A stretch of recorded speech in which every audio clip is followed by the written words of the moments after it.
Welcome to Wadsworth History on Film, a program presented by the Wadsworth Area Historical Society and designed to record the oral history of Wadsworth for posterity. I'm Cesar Carino, your host, and our guest today is Wes Bicksler. Wes, you've been around for a long, long time, as many of our other residents have, whom we have interviewed on television. But you bring to Wadsworth's history a particular bent that no one else has, and that is a continuous line of business, the W.S. Bicksler Company, starting back when, Wes? 1914. 1914, yeah. And this is and 1997. It's been in the family ever since. Does that, if I subtract correctly, it's been in your family for 83 years. Right. And probably never moved more than a few hundred feet from the center of town, did it? That's correct. Well, we're going to hear all about that, but before we do that, Wes, how about telling us a little bit about Wesley Bicksler? For the sake of history, are you sensitive about your age at all? No. No? Can you tell us when you were born? I was born in 1915, August. August what day? 29th. August 29th of Yeah. 1915. So that makes you 82 years old, doesn't Yeah. it? I was born on Beck Street in Wadsworth. We're on Beck Street. Well, it's on the west side. I can't tell you which house now. Do you remember where it is in terms of the cemetery? It was about half, well, the house butted on the cemetery. The house butted on the Yeah, cemetery. the back of the lot was on the cemetery. Now you're the oldest. You are the oldest of the Bicksler boys. There are four boys. Four aren't of there? us all Who together. are the four Bicksler boys? There's Wesley. It's you. Bruce, Bruce, Eldon, and Bert. Eldon, and Bert. Yeah. In that order? No. No. In order. Let's have them in order. Eldon's the youngest. Eldon Bert's is next. And it's going to be a rough job for me to call him Eldon because I've called him B for the past 55 years. I think you would answer quicker to that than. Eldon is the baby, and Eldon is about 69 years old now, Yeah. isn't he? And Bruce is older than he. Yeah, Bruce is younger than I am. Bruce is 2 years younger. Yeah, but he is older than Eldon. Yes. Right, and then you say Bruce is 2 years younger than I am. Bruce is 2 years younger than Yes, you. uh-huh. So, and then Then there comes Bert. Bert is Yeah, well, about 75 or so, yeah, he's not 70s. quite that old. I just forget when he was born. up in that area. All of you at one time or another worked in the store, didn't you? We all except Bert. He only worked there a few years after he got out of school. And then he went on to California and lived out I there. lived out there.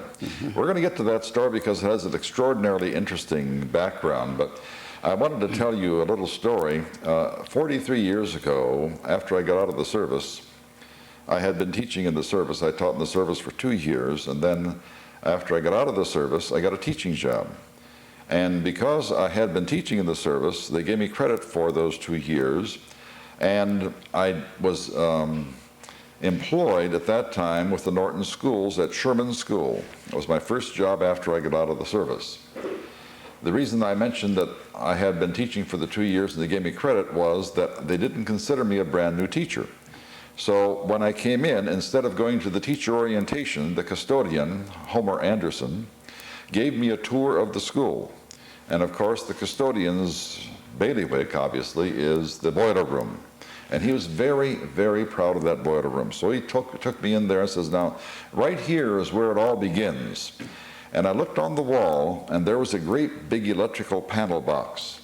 And on it was W.S. Bicksler, 1925. And I pointed to that, and I said, I know that man. I said, here I am, starting a brand new career in my civilian life, and the very first thing that I saw was your father's hand in that panel, 1925. He had already been in business by then, about 11 years then, right? Yeah. See, he was in maintenance at the mat shop, and he took a correspondence course on electrical work and started out then in 1914. He had several little shops, I understand. Of course, that's way before my time, on Broad Street.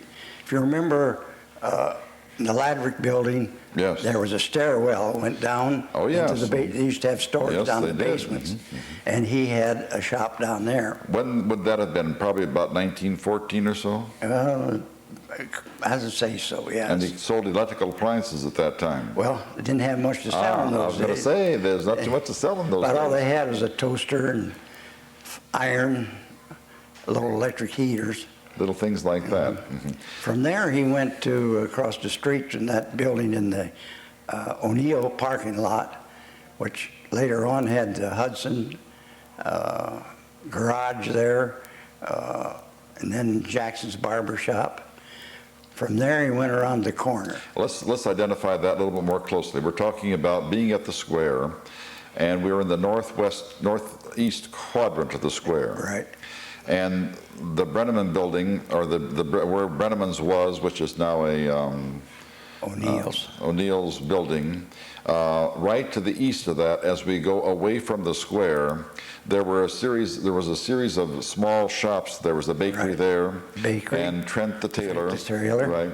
And where was your father located at that Well, point? I would say it was west of the bakery there. West of the bakery. Yeah, and the building hasn't been there for years. They tore that building down. Now, and again, this was probably, 2 or 3 years after he started business? You're right. And that would have been, do you remember what year that could have been that he was No, across I'm the street afraid there? I didn't. I was too young to remember Too young that. to remember that. He was there for a few years, and then he moved to where? Well, first I can remember too much of it. He moved around the corner to where Ann's Bakery's at. Right where Ann's Bakery is right now. Same building. He was on the north side, and Cliff Moats had a jewelry store on the south side, and they worked together. And that was when things were starting to come a little better. One strange little thing, they sold Delco light plants, which was a motor-driven generator that they'd put in a home, a farm home, because the high lines hadn't got out there yet. And there'd be a series of batteries in the basement, but it was only 32 volt. So we had to carry 32 volt bulbs, 32 volt irons, toasters and heaters. Everything was 32 Everything's volts. 32, plus the city lighting was 110 volt. So it created a problem, but that didn't last too long. No, they had the ruralization of, or the electrification of rural areas about Right. 1922 or 23, something like that. One of our neighbors, I live in Silver Creek, and far down the road on Silver Creek, almost to the County Line Road, had one of those electric generators even when I was a little boy. Is that right? Yes. And they maintain that. Now, where they got their 32 watt or 32 volt equipment, I don't know, but there was a very precious little old lady and her daughter lived down there, and they maintained that. I probably was in my very early teens, like 13 or 14, before I realized that they no longer had that, but it was a curiosity for us to know It was that. a good deal at that time. Yes, it was.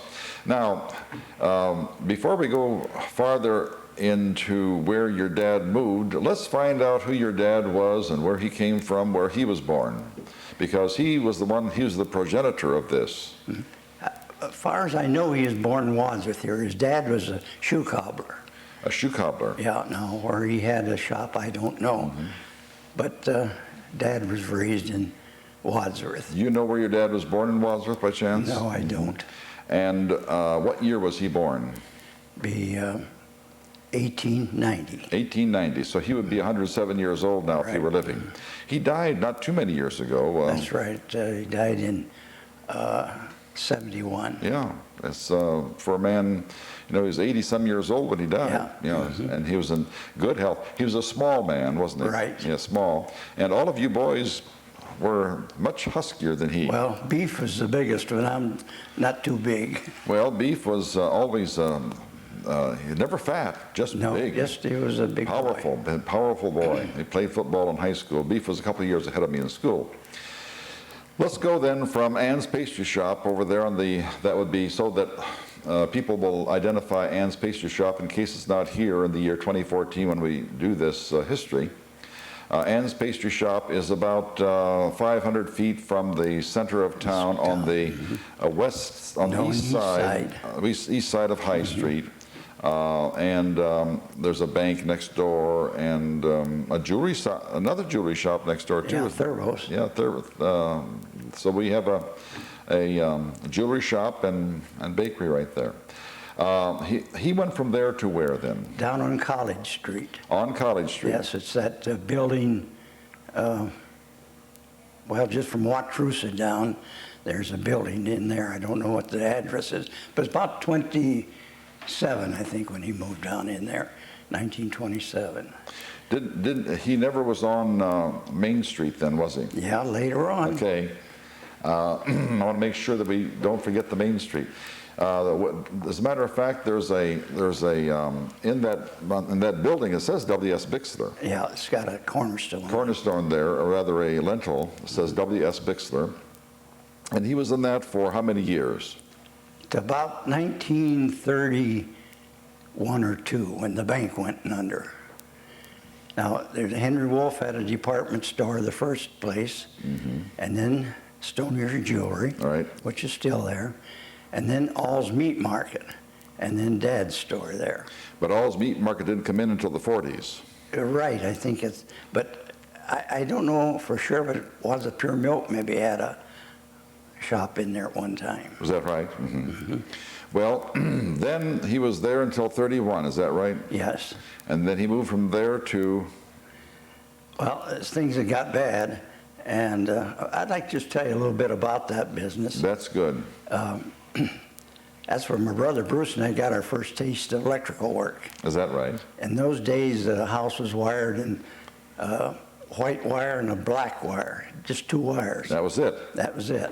And these wires were supported by, wherever it went through a piece of wood, you had to put a tube in there. An insulator. Insulator. And then you had a nail knob where it was supported in the open areas. And Dad put us to work fixing up job boxes. In other words, electricians took a box that had so many 8-inch tubes and also 4-inch tubes, and then so many knobs. Now, they all come in barrels of sawdust. We had to assemble them. And the knob had a nail through it with a leather washer. So our job was to fill them up, and when they come back to count them, so they knew how much material was used on the job.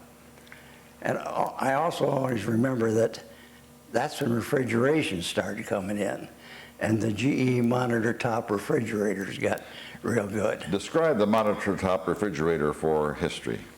Well, the unit and the evaporator and condenser was on the top, is in a separate piece. A great big round thing, Big wasn't round it? thing, heavier than all get out. And you had the refrigerator, and the refrigerator come one area, and then the unit another, and you set it on top of each other. And it was noisy.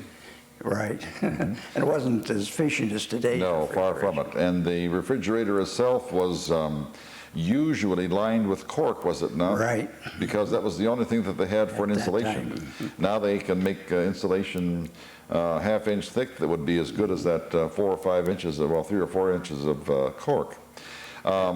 Who bought the first electric refrigerator in Wadsworth from your dad? Do you know? I have no idea anymore. How many did he sell when they first came out? I can't tell you that, but I know he was considered one of the biggest dealers in the area. Of the General Electric dealers. I might just say a little bit about the personnel that worked there. Okay. Bill Wells. Bill Wells. You remember Bill No, Wells, I surely do you? do. He was sort of the manager, and Ward Kreider. Yes, worked remember for Ward him, too. And Kenny Weldy. Remember Kenny? You remember Kenny? His Yep, dad remember was the him. head of the telephone company. That's right. Jay Welty. Jay Weldy, yeah. Incidentally, the telephone exchange where the girls would ask for number, please, was above the store on where Ann's Baker was. Right, that's right. And who were the telephone operators? Do you remember? I have no idea. Well, I got a call the other day, and I forgot to bring that with me. And you know, Wes, you and I and all the other ones on this program have the same disease. It's called age. And I've forgotten now whom she said it was, but I'm going to recite, when all of these programs are over, I'm going to spend time just reciting corrections for all of the things. We can't remember that person's name right now, but we will certainly have that a little later on. Wealthy then. That time, about all they had was washing machines, a gain-a-day washer, Savage washer, and the radios were called Acme Reflex. Acme Reflex. And the gain-a-day washers. Yeah. I have not heard that term for, well, probably 50 or 60 years. Could you describe a gain-a-day washer to us? Well, it was a tub with legs on it with a motor down there and had a belt drive up to a transmission on the side and had an agitator in the center of it. And it would go so many directions, so many times one direction, then it would reverse automatically. That would just agitate the clothes in there. Yeah. And then how did they right now we put them in an automatic washer and they're spun dry, or we spin dry them. How did we do it with those? Well, it had a wringer on it, 2 rubber tubes like, and run the clothes through that and squeeze it out, and then you had to take it outside and hang it on a line. That's right. And were there some dangers involved with those ringers? Yeah, a lot of people, women got their hands caught in it. Right. But then they later on had a ringer that was that had a safety on it. How did that work? Speed Queen had one at one time, I know. And Maytag? Speed Queen too. Well, when the bank went under, of course, Dad closed up. At that time, Keller Motor was in where Louis Graff sat. Okay. And they weren't doing so big good either, so they wanted to rent out the showroom. So he moved in there and set up a little shop in there. Of course, in those days, light bulbs was a big deal because there was no discount stores, hardware, grocery stores to carry them. And how much were light bulbs in those days? Oh, I couldn't tell you. Probably a nickel or dime, somewhere around there. Then there's a store across the street got available. And across the street from where? From Keller Motor or Louis Grass. And in other words, it would be where the Firestone store is now. Firestone, yes. And a fellow named Dietz had a gasoline station in there. Some of the Dietz boys around Wadsworth, you probably remember. Yes, I surely do. And I remember the gasoline store station. Yeah. They sold Ferris tires, which the big sale on them was 2 for the price of 1. And you had to go down. Ferris was Ferris. Right, I believe. And there was a little store in between it and Bicksler and Good Furniture Store. And the furniture store was a huge building where the Firestone store is now, and that's been torn down, isn't it? Yeah, it was. That's right. It was probably 3. It was 3 stories, and probably the only one that had an elevator in it. Well, this garage had an elevator. Yeah, garage had an elevator too. Yeah, and people used to store their cars in there. Ah. Of course, to get in it, you had to go down Bender's Court. And Bender's Court was right east of that building, wasn't it? Yeah, the little the white church in the corner part, Eaton College. And then Bender had a house in there, and then this alley went down there. And we're talking about Joe Bender, aren't we? Joe Bender. And Joe Bender was a legend unto himself all the years that he lived here. He was born in 1882. He would be now obviously 97 and 20 and 18. So he would be up there in years too, wouldn't he? Sure would, 125 years old. You went down this alley, and the Mueller's had a furnace and tin shop down there. And where was the Mueller's tin shop? On the west side. The west side of that alley. That alley, okay. And then on the right was the garage doors that went into the service station for get tires and so forth. And then Ray Ott had an auto mechanics garage down there. Raymond Ott. Now there are a lot of Ott boys. There were 8 of them, weren't there? There's always been a lot of them. Yeah. There's only one living. He lives out in Norton. I can't think of his name. That's right, exactly.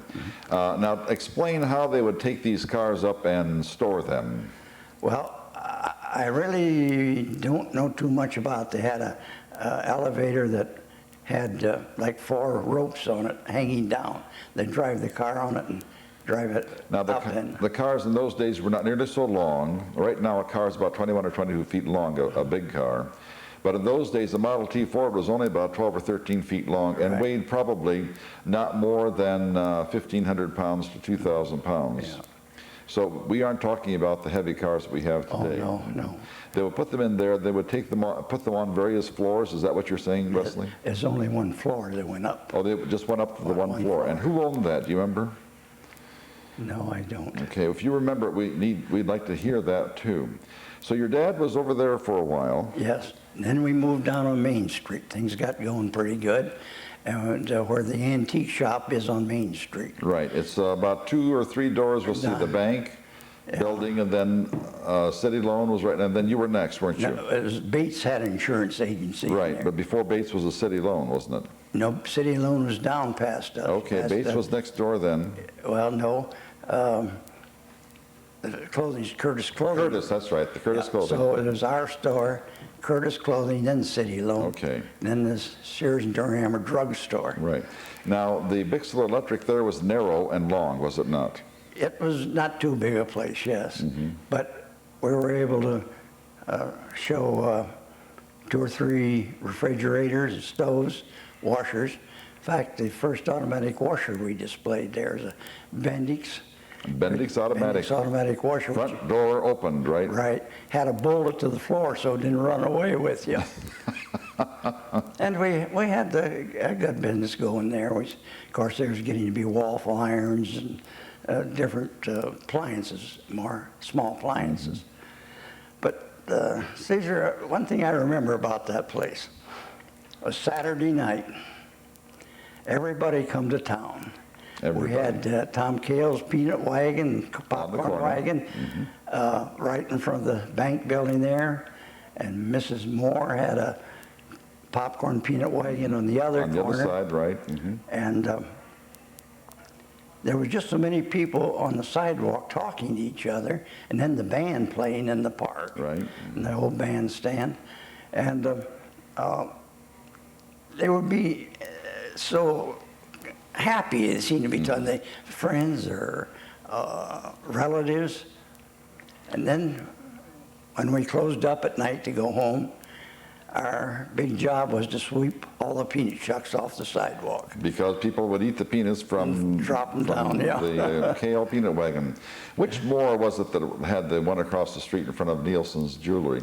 I can't tell you. It was some relation to Doc Moore, who had the awning shop in town. Right, and he was kind of a character himself, wasn't he? Oh, yeah. Do you remember him? I do a little What bit. could you tell us about Doc Moore? Well, I can't tell you that. I don't have that much knowledge of it. But he was a hard worker, wasn't he? Yeah. He hired himself out for various jobs, and he had No, this- you're thinking of Roy Moore. Roy Moore, that's right, You're that's thinking right. of Roy Moore. That's right, that's Now, right. Roy Moore, at one time, lived down that Bender's Court, and he was ex-circus roller skater. He used to Right. roller skate around town.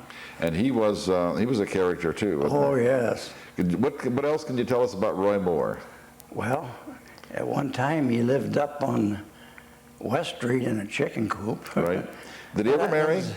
I don't know much about him. He never married, did he? No. No, but he was around town all of the time. Yeah, he'd go skating around town. Yep, and that was, of course, no one paid any attention to it because that was perfectly legitimate for him to Yeah, do that. They all and, knew that he was a circus He, skater. as you say, he did odd jobs around Yes, he town, did. too. He did. Now then, when you were at the Main Street store, Wadsworth began to grow a little bit, but you went through a very difficult period during that time called World War II. Right. What happened to all electrical appliances in World War II, Wes? Well, they just didn't make them anymore. Didn't make them. So what did you do? Well, I went to the service instead. You went to the service, and so did And, your brothers. Bruce went to the service, and Eldon was younger, and he helped around the store then. But he went to the service in 44. Yes, and he was in the occupational Right. in Italy. And then when about the time when I got back, they started having a little trickle of appliances in. But you had zero appliances, right? That's right. Nothing. And So you had nothing to sell. Dad did you? was able to get material to wire houses because of the war effort. Mm-hmm. Now, he bought the Methodist Church parsonage before the war, I think. But anyway, during the war, they remodeled that into 3 apartments for workers that was down at the injector. Right. Now, I know what you're talking about, but for the sake of those people who do not know, tell us which Methodist Church parsonage we're talking about. It was on Main Street, right in front of the middle school. Right in front of the middle school. Yeah, and we added to the parsonage there and made quite a building out of it eventually. Now, what was to the south of it, immediately south of the Methodist Church parsonage? There was an old house in there. Okay. I don't know, and then there was a little gas station in the front. And talk about gas stations, Dietz had his station there, and Bill Lester, do you remember Bill? Yes, I remember Bill. He had his little gas station and news wheat store there on, well, about where the Heritage Building parking or drive-through is at. Mm-hmm, mm-hmm. And there was quite a bit of activity that in Oh, town. yeah. The Methodist Church parsonage was where from the old Methodist Church, which is in the park, which is now the parking lot of Central School. Mm-hmm. Where was it located from that? North. North of that. Just down, they used the same drive to go into the church and to go into the parsonage house there. Right. Now, when you say right in front of Central School, that's exactly what you mean. I mean, there's not even a driveway there. No. It was right there in front of the school. Practically in front, yes. Your dad bought that, and then he moved into it, but he did some remodeling. How did he remodel it so that it looked more like a store rather than like a parsonage?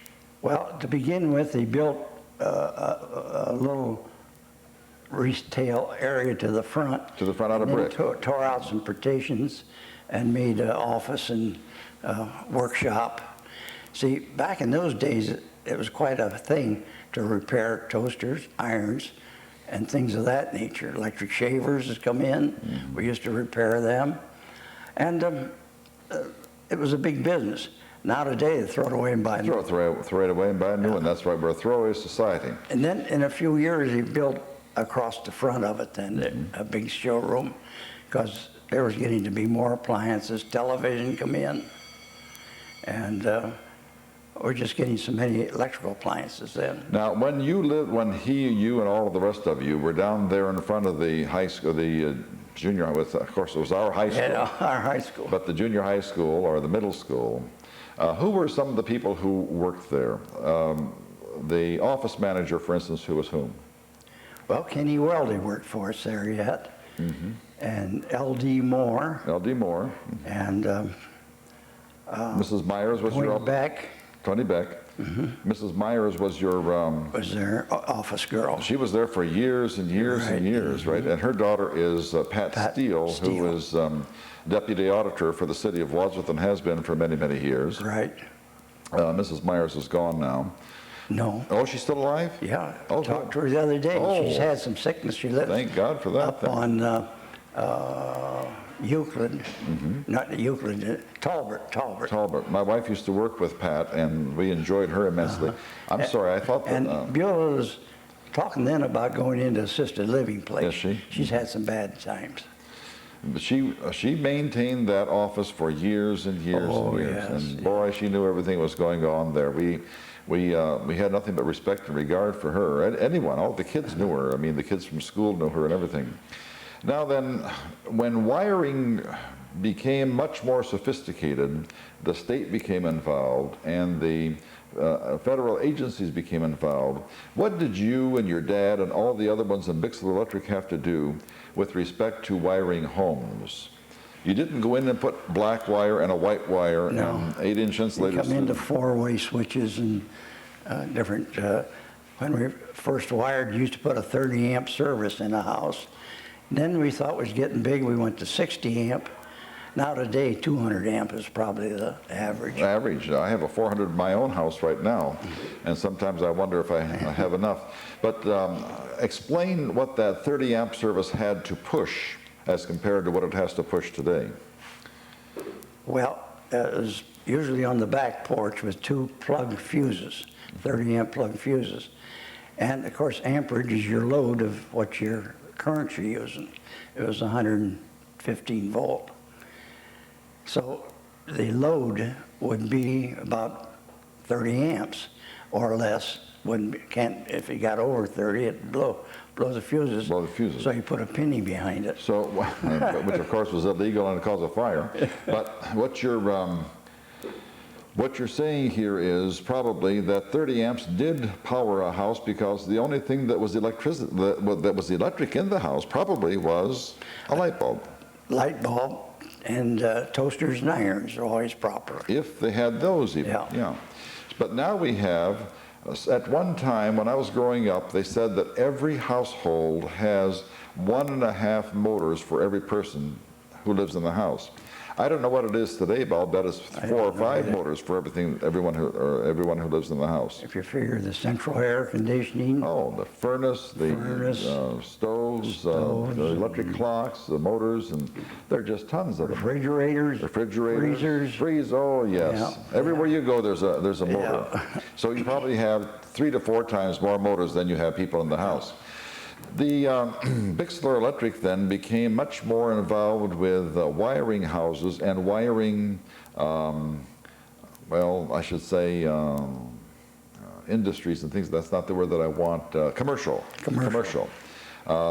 You had a commercial division, didn't you? Well, it was all about the same boys did it, work on both of them. Mm-hmm. And we wired a good many of the churches in town here. Mennonite Church in Treese Road, Cardinal Food Market, and Church of God. I did a lot of work for Lutheran Church, of course. That was wired long before. When Dad was working at the mat shop when that was working. And we'd done a lot for the Catholic Church up there too on Broad Street. And then the homes, there was very few electricians in those days. I think there was about 4 or 5 licensed electricians. Do you remember who those licensed electricians were? Yeah, Frank Porter. Frank Porter, remember him? And Holcomb, Ray Holcomb's dad. Ray Holcomb, yes, right. I forget his first name now. But and then there was another young fella. But today they tell me there's at least 100 licensed electricians. Probably so. I mean, things have really grown. We're going to come back to Bicksler Electric in a couple of minutes, but how about a little bit of Wesley Bicksler when the Second World War broke out and you joined? Where did you go? What did you do? Went to Columbus first. Well, first place. Fort Hays, Columbus. Yeah, first place I took the Air Corps examination, passed it, and went to Columbus and Nashville, Albany, Georgia. And I started to fly there, but I got washed out. I couldn't cut the grade, I guess. I figured we were supposed to win the war and not have a lot of fun. That's right. I wish we would have had a lot of fun. We would have had 11 million more people living today, probably. But from there, I was transferred to the training command on B-29's electrical work. And I was at Clovis, New Mexico, and a lot of time in Havana, Cuba. We're flying training missions down to South America back. And I did the electrical work and ignition work on the engines. And I was at Minneapolis, Honeywell, automatic pilot control in Minneapolis. Denver, I was in Denver quite a while. In fact, I was all over. And didn't see much action, but I guess I did my share. You did your share. Now, your tenure at Bicksler Electric provided you a backdrop which then gave you the necessary skills to work in the service. Your skills in the service gave you a necessary backdrop not only for the advancement of electricity when you came back, but one other thing, and that's flying. You still have a love for flying. Tell us about the first days of flying here as a civilian and what you and others did to make that a possibility for you on a daily basis. Well, when I come back, my brother Bert has been a B-24 pilot, so he come home and bought a Luscombe airplane, a little two-seat Luscombe? Luscombe. Can you spell that for us? Afraid not. Okay, Luscombe. Anyway, I got my license and we flew a tri-pacer, and then we got a Cessna 172. Where did you land it? In Wadsworth, in the east and west grass strip. Where? South of Wadsworth there in the... Where the airport is now? Where the airport is A now. grass strip. Yeah. Not a safe thing to do, was it? Well, sometimes I think it was better off than all this other stuff. Oh, really? Yeah. Okay. But we had a lot of fun. There's a fellow named Paisho and George Steele, Dan Welsing, Morrison, and there was quite a few. Jim Morrison. Jim Morrison, yeah. And he's a real good pilot. And we had a lot of fun down there, but I don't like to get into the future of it. You don't want to get into the future of it. No. Well, we're here to talk about, you know, what was many, many years ago. Were you instrumental in getting the airport started as a recreational facility for yourselves? Well, I wasn't in it right to begin with, but shortly afterwards, and we formed the Wadsworth Airmen's Association, and we held fly days, if you remember. I surely remember and them. turkey shoots, different things to raise money. To raise money. And we had dues to pay, of course, and we a lot of Sundays, everybody bring their lawnmower down, and we'd line up in a row and go up the field to mow it. And mow it. Turn around, come back. Now today they hire everything done. Now, how many lawnmowers would you have to mow that field? Well, they'd probably be 10, 12. And how long would it take you to mow it? Well, I can't tell that, remember, but it would go into hours. But it was kind of fun, though, wasn't it? Oh, yeah. In those days, we did our own painting, boundary markers. At that time, Westinghouse had come out with a stack-on range and dryer. And when you stacked them up, you'd get a porcelain metal about 2 foot by 3 foot. So we painted those and put them along the side of the grass runway for markers. Ah, from your store. From the store, yeah, and we paint them day glow. At night, we used to set out smoke pops for night flying. And They had a little flame to them. yeah, there's, I don't know the exact name of them, but remember, you used to see them around construction sites. They used to have them for safety purposes too. Yeah. You know, if a sewer were open or a big, Right. they were. What do we call those? Smoke pots? Smoke pots, I guess, or that don't sound right. I remember lighting them Yeah. when I was working with the city in 1952. When I got out of the service. They made a lot of smoke, that's for Yes, sure. I worked at the weighing scale down there by AC Oh. Field, and we would have to put those out to signal that trucks would have to come into the weighing scale. Another important facet of your life occurred after you got out of the service, and while you're still flying those little planes, she's still around. What was that facet of life that became so important to your own life? You mean when I get married? When you got married. When did you get married? 41. 41. I married Mildred Chanavy, whose family lived up on Broad Street. On Broad Street. But Mildred Chanavy didn't live on Broad Street all of her life. No, she originally came from Calmouche. Tell us about Calamouche and where it is. Probably no one has ever heard of it except a few people. It's down south of Apple Creek a little ways by Fredericksburg. It was just a French community.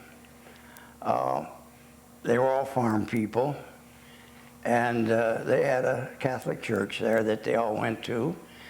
And I think Mildred always said the reason her parents moved up here, which a lot of her relatives didn't approve of, but there was starting to be intermarriage, inter-family marriage. So they bought a farm up on Treese Road. And she was probably 3 or 4 years old when they come up there then. That, Then her mother sold the farm after a while and moved up on Broad Street. right. I remember when her mother died, as a matter of fact. Yeah. I remember that very, very well because, She had worked at Jim McDermott's restaurant making pies. right. And I like pie. I guess that's the reason I married Mildred. Well, that's one of the reasons. Remember, she's been a wonderful, wonderful wife and certainly a wonderful friend of all of us here in Wadsworth. Tell us about Mildred's family. Who are the other members of her family? Whom did they marry, and are they still around? Starting with Estelle. Well, Loretta is a widow. She married Gene Bergner. Jean Bergner. Yeah. Then there was Austin and Irvin. Now, that's the only two boys I had known. And they all died quite young. Pneumonia, and then Austin was killed in a automobile wreck, Right. you remember, back a number of years ago. 40, 50 years ago, wasn't it? Oh, it must have been, yes. Oh, at least that. I remember when it happened, I just can't remember it. And who were some of her sisters who are from Wadsworth? Well, Stella Witchy was Stella her Witchy, sister, Stella yeah. Witchy. She died not too long ago. Right. And I guess that's about all I knew, although there's more children that died younger. And they're all buried down in Calmouche. Right. Now, we have three brothers, and two of them are still in Wadsworth, and Bert is out in California. Yes. Tell us about these brothers and who they are and who their families are so that we can get Beef's kids or Eldon's kids and put those in perspective and all of the families. Let's start with Beef, bottom of the family tree there, or the youngest, I should say. He's not the bottom. He married Juanita. I can't think of her last name now, but she's from Western Star. And they had 4 children, Paul, Gary boys, and Kay and Terry. Right. Now, Terry married Mark Ty, which they live on Silver Creek Road. Kay married a boy up in Minneapolis. And Paul married, boy, I can't think, Annie. We'll call her Annie. Annie.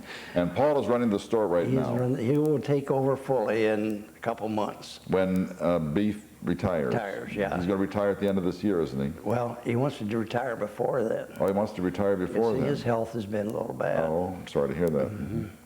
But he's going to be, Paul is about 41 or 2 years old, isn't he? Oh, I think he's a little older than that. Is he maybe older? 45. 45. And he lives in In the wintergreen a lot. Yeah. I couldn't think of the word wintergreen. On Oak Brook or Oak something. Oak Crest. Oak Crest Road, Oak Crest Street. Now, what about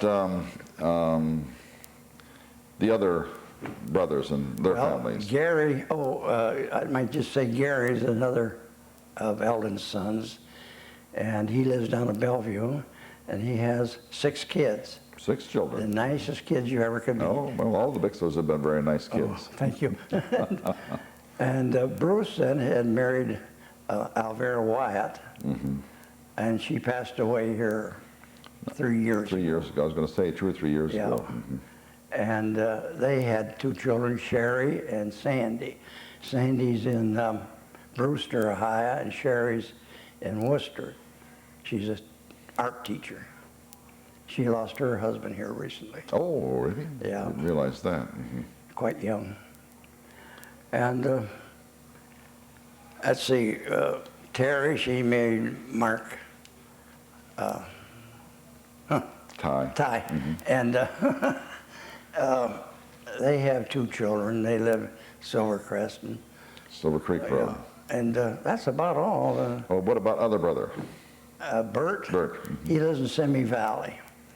And that's where they have the earthquakes. So about 2 years ago, they had that big earthquake, and he was over a year getting back into his house. Wow, what did he do in the meantime? Well, they put him up in another apartment. Wow. But they did fix the house all up and everything, did a nice job. Now, he married Ann Flath, but Ann Browning was her name, From Wadsworth? Wadsworth here. She had 2 girls and a boy. And Rick was with TWA as a flight inspector. In fact, he was head of their maintenance in California. And of course, Bert and Ann always got tickets to come home. And they was going between California and Wadsworth, just like we go to Akron. Oh, sure. And back. My wife's cousin flies for whatever, I've forgotten what it is, and she's stationed in Hawaii. And her father lives in Cleveland. And she drops in to see him more frequently than we drop in to see my mother-in-law, who lives only 25 miles away, because it's back and forth. I mean, she goes to Hawaii in the morning, and then the following day she comes back, or that evening, whatever. They don't think anything of it. She got married, and we went to her wedding, and there were about 70 or 80 people there from Hawaii. Is They that hopped right? on an airplane, they came over, and that evening they went back to Hawaii. They fly standby and they Oh, yeah. Let's go to another aspect of your life that we didn't really hit, and that is your high school days. First of all, you graduated, what, 37? 33. Oh, 33. Oh, oh, that's right. I'm sorry, 33. Things were bad in 33, weren't they? The Depression and all that. The superintendent at that time was Frank Close. And the principal was Yeah, I can't think. O.J. Work. Oh, yes. O.J. Work, right. Don't forget O.J. No. But who were some of the teachers who influenced you a great deal? I'm going to mention a couple. Lloyd Morningstar. Remember him? Yes. Did he influence you? Chemistry teacher. What was his name now? Sunderman. Sunderman, yeah. Then the biology teacher, always liked him. Boy, them names, I haven't thought back about this for so long. And how about J.T. Lape? Lape English? Oh, yes. Remember him? And I never was involved in any sports because I worked. Got out of school and go to work. Now, Beef was involved in sports, though. Oh, yeah, he played football a number of years. Football. My heavens, like See, a dump guess, truck going down there. No one would ever try to tackle him because he is big and He strong. played on the line, and man, he could open up a hole. Oh, you can clear a room by just walking into it. He's so nice and powerful. Well, God bless him. That's wonderful. What else did you remember about your early elementary days in Wadsworth? And when did you start school? You're born in 15, so you started in 21. 21, right. Where did you start? At Lincoln School. Lincoln. Now, do you remember who the principal of Lincoln was and who your teachers were at that time? No, I don't. Did you have any recollection of your first grade teacher? I think it was a Miss Sullivan. Miss Sullivan. Yeah. And she married that fellow named Blau that was in the City of Wadsworth, the Light and Water Department. Tex Blau. Tex, no, not Tex. Oh, no. Tex was a fireman. That's right. Well, anyway, I can't. Yeah, I know who he was. He's bald-headed and tall. Yeah. And I often wondered how we went to school up there because we lived at 242 College Street, which is, well, just past the Holmesbrook Supply. Right. And we walked to school and come back at noon and back. We went up through the cemetery in the back lots and made it. Through the cemetery. Then second year I went down to Central School or the middle school, whatever you want to call it. The Central Middle School. Yeah. Do you remember who your teacher was there? Had a Miss Nolf, I believe it was. Luda Nolf. Everyone had Miss Nolf. Yeah. She was a strong, powerful woman. Had O.J. Work, of course, and Mrs. Can't think of her name now, but O.J. Work, I'll never forget him. Why won't you ever forget O.J. Work? I sat under his desk a couple times. Every person who has been here who has had O.J. Work has sat under his desk. Yeah. How did he do that? Well, if you got in a little trouble, he just picked you up and put you under there. He was so big. When you say picked you up, what do you mean picked you up? Well, he'd grab you by the collar and take you up. And he would just actually physically do that. Of course, Yeah. right now there'd be a lawsuit at every turn. Oh, he'd been in jail a long time ago. But never bothered him at all. No. I think I told this story once before, but I remember that someone came and was going to beat him up after he had graduated or dropped out of school or whatever, but he came out with his tail between his legs. He didn't beat him up. O.J. Work was no one to mess with. He was a nice man. Gentleman, and a very good mathematician Yeah. and a good administrator. His daughter, Joanne Work, graduated in 1945. Nice person, too. Very good people. Do you remember anything at all about the city of Wadsworth in terms of social life during the time that you were growing up. What did you do in high school for social life? Now, I understand this was during the Depression, and there probably wasn't a penny available anywhere. We didn't have much money to spend, but there was quite a bit of activity, I think, around the school at that time, dances and so forth. And we used to go to the movie. I think about, if you had 75 cents, we bought a little bit of gas, 10 or 15 cents worth of gas, went to the Barberton to the 10-cent picture show. The Lake Theater or the Lyric? No, not the Lake. Lyric? It was down below, it was on the other side of the road. Park? Could be. I forget. Then there was a 5-cent hamburger place up there, and we'd go get us a hamburger and a coffee and come home. Now, 75 cents would buy you gasoline, a ticket to the movie, and a hamburger. Yeah. 75 cents. Wow. And we only had a truck to drive at that time, so the girls would drive the truck and the boys would get in the back end ride. Whose truck was it? An old neighbor of yours, Keith Hollinger. Keith Hollinger, yes. Yeah. He had a Model A, a 1928 truck. Right. Model A Ford truck. And you boys would sit in the back, Yeah. and the girls would drive. Right. Who were some of the girls who drove? Well, Maxine Baldwin.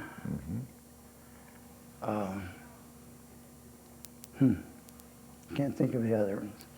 But Fred Gwynn was one of the boys, Harley Harder, Jim Kerfman. That was about the bunch of running around together. 75 cents would buy you a great deal. In Wadsworth, how much did the movie cost? I think it was a quarter, 10 cents, somehow 10 around cents to a that. quarter. There's the old shooting gallery down there, or Louis Graff's hardware store, too. The shooting gallery was the name that they said for, or that they used for the Star Theater, right? Yeah, Star Theater. And why did they call it the shooting gallery? All they had is cowboy shows. That's all they had. Yeah. As a matter of fact, Clyde Wellstein said one time, you know, they have so many cowboy shows that we have to hire someone on Saturday morning to clean up the manure. And, you know, that probably, but people used to flock to the Star Theater. Yes. Because they were all cowboy shows and good shows. I mean, of course, nothing compared to today. I mean, the cowboys were always in the white hats, and they always had their hair combed, and they always had their teeth shined and so forth. And the bad guys were in black, and they were always dirty and cruddy. Just, you know, stereotypical, but it was a lot of fun. Wes, let's go back to W.S. Bicksler for a second and talk about an aspect that probably was very difficult for all of you to assume, and that was the fact that in Wadsworth, about the time, let's see, for instance, maybe 20, 25 years ago, what had been identified as electric shop, electric company